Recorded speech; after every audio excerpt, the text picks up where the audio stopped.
Former acting attorney general under President Trump, Matt Whitaker, is here to react. Matt, you've seen this report. For our viewers, this might be new for a lot of people. What do we learn here?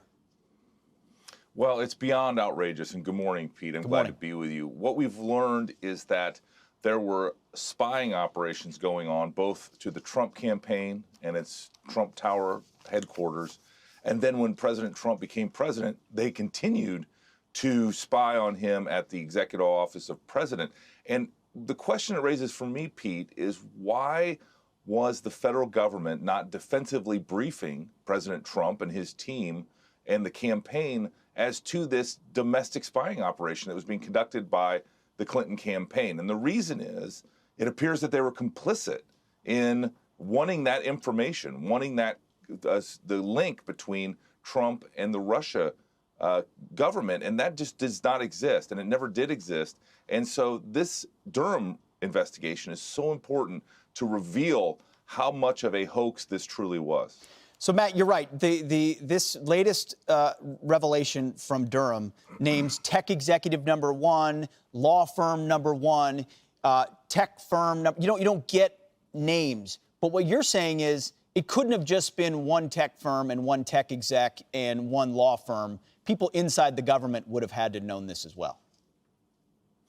Yeah, if you really think about it, how protected government servers are and should be, there are certainly government agencies monitoring this traffic to make sure that it's not compromised, that it's not being routed through other people like this university and like this private internet company. But it was, and it was being, not only was it being reviewed on an ongoing and regular basis, but it was being used to ultimately try to create a let's call it a dossier, for lack of a better term, but a document that was going to be used against President Trump or candidate Trump.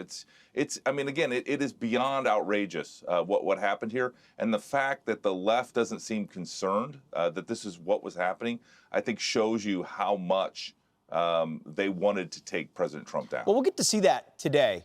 As we pointed out at the beginning of the show, entire movies, books written about Watergate and the Washington Post's involvement in digging. Does the Washington Post cover this? Does CNN cover this? Is there any interest by any of the legacy media to get to the truth of the fact that a duly elected U.S. president was spied on? That's an intentional term by a political candidate and other levels of government. Yeah, and that is exactly what it is. And remember, the Attorney General at the time said that Trump had been spied on, and everybody dismissed that as hyperbole. That is exactly what happened here. We have to make sure it never happens again. But it is also extraordinary how successful President Trump was and how he fought through all of this to ultimately make a significant consequence in the arc of American history to the positive. And ironically now, we're talking about a potential Russian offensive because of an actual weak U.S. president. Amazing. Matt Whitaker, thank you so much for breaking this down for us. Great to see you this morning, Great Pete. to see you.